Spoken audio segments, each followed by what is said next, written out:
ریزا کمال foundation official YouTube channel پر میں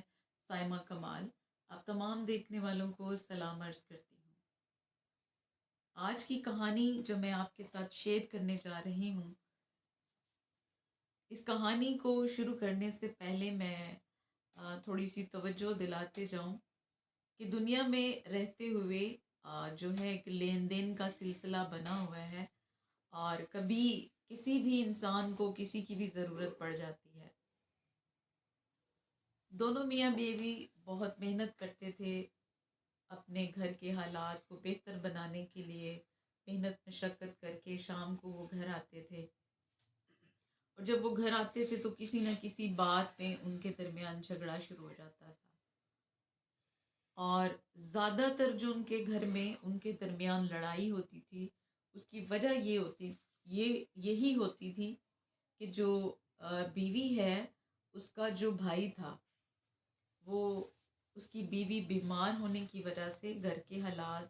اس کے اکثر جو تھے ناسازگار ہوا کرتے تھے، اور بہن کو جو ہے اپنے بھائی کو سپورٹ کرنا پڑتا تھا، اور اسی بات کی بنا پر ان کے درمیان جو ہے وہ جھگڑا رہتا تھا۔ ایک دن صبح ناشتہ کرنے کے بعد جب بھائی اپنی بہن کے گھر میں آیا تو اس نے اپنی بہن کو بتایا کہ تمہاری بھابھی کی طبیعت دن بدن خراب ہوتی جا رہی ہے، اور آج اس کی میڈیسن لانے کے لیے بھی میرے پاس پیسے نہیں ہیں، تو اگر ہو سکے تو تم تھوڑے بہت پیسے مجھے دو، میں تمہیں واپس کر دوں گا۔ اب بہن نے دیکھا کہ اس کے پاس زیادہ پیسے نہیں تھے، لیکن جتنا ہو سکے اس نے اپنے بھائی کو دے دیے۔ شام کو جب شوہر واپس آیا تو اس نے اپنی بیوی سے پوچھا کہ آج کوئی گھر میں آیا تھا؟ بیوی نے بتایا کہ میرا بھائی آیا تھا اور میری بھابھی ٹھیک نہیں ہے، بھائی کو کچھ پیسوں کی ضرورت تھی، تو میرے پاس جو میرے اپنے ذاتی پیسے تھے وہ میں نے اس کو دے دیے۔ اب شوہر نے جیسے ہی یہ بات سنی کہ اس نے پھر اپنے بھائی کو پیسے دیے ہیں، تو اس نے بیوی کے ساتھ لڑنا شروع کر دیا۔ اب ان کی لڑائی کافی حد تک بڑھ گئی کہ اچانک اس کو فون پہ جو ہے کال آتی ہے بھائی کی، اور بھائی روتے ہوئے اسے بتاتا ہے کہ تمہاری بھابھی جو ہے وہ خداوند میں سو گئی ہے۔ یہ خبر سنتے ہی بیوی نے رونا چلانا شروع کر دیا، اور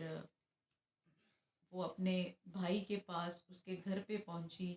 اور اسے وہاں پر ظاہری سی بات تھی کہ گھر میں وفات ہو چکی تھی، ایک فوتگی کا ماحول تھا، اور اسے پتہ تھا کہ میرے بھائی کے حالات اتنے اچھے نہیں ہیں کہ آنے والے مہمانوں کو وہ کھانا کھلا سکے، تو اس سے جو بن پڑا اس نے اپنے بھائی کی مدد کر دی۔ جنازے وغیرہ سے فارغ ہونے کے بعد جب وہ اپنے گھروں میں واپس آئے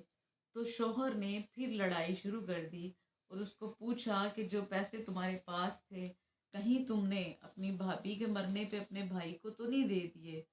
تب اس نے بتایا کہ تمہیں یہ احساس ہونا چاہیے کہ یہ وقت جو ہوتا ہے ایک دوسرے کی مدد کرنے کا ہوتا ہے، ظاہری سی بات ہے میں نے اپنے بھائی کو دیے ہیں۔ تب اس بات کو لے کر ان دونوں کے درمیان پھر سے لڑائی شروع ہو جاتی ہے، اور یہ لڑائی جو ہے وہ اتنی بڑھ جاتی ہے کہ اس لڑائی کا جو اینڈ ہے وہ اسی بات پر ہوتا ہے کہ شوہر اپنے غصے پر قابو نہیں پا سکا، اس نے گھر ہی سے ایک ایسا تیز دھار آلہ اٹھایا، اور اس نے وہ اپنی بیوی کو دے مارا، اور وہ موقع پر ہی ہلاک ہو گئی۔ بیوی کی ہلاکت کے بعد جب پولیس نے اس کو پکڑا، گرفتار کیا، پولیس نے اس کی پڑتال کی، تو اس نے کہا کہ میری بیوی جو ہے وہ میری کمائی جو تھی وہ اپنے آ، جو اس کا بھائی ہے اس کو دیتی تھی۔ اب اتنی سی بات سے اٹھ کر اس نے اپنی بیوی کو مار دیا، اور خود بھی وہ جیل میں چلا گیا۔ ایک دوسرے کی مدد کرنا ایک اچھی بات ہے، اور خاص طور پر جب ہم دیکھتے ہیں ہمارا کوئی بھائی بہن یا رشتہ دار اس لائق ہے کہ وہ مجبور ہے اور ہم اس قابل ہیں کہ ہم اس کے کسی کام آ سکتے ہیں، تو ہمیں خوشی سے کام آنا چاہیے، نہ کہ اس کو گھر میں لڑائی فساد کا جو ہے وہ موقع ڈھونڈنا چاہیے، اور اس بات پہ گھر میں لڑائی شروع کر دینی چاہیے، جیسا کہ اس کہانی میں ہوا۔ اگر وہ اس چیز کو سمجھتا کہ میری بیوی کا جو بھائی ہے وہ ضرورت مند ہے اور اس کے گھر میں بیماری چل رہی ہے، تو وہ خوشی خوشی اپنی بیوی کا ساتھ دیتا، اور ایسا نہیں ہوا، اس وجہ سے اس نے اپنے گھر کو ہی برباد کر لیا۔ کہانی اچھی لگے تو اس کو لائک ضرور کیجئے گا، چینل کو سبسکرائب کیجئے گا۔ میں سائمہ کمال آپ سے اجازت چاہتی ہوں۔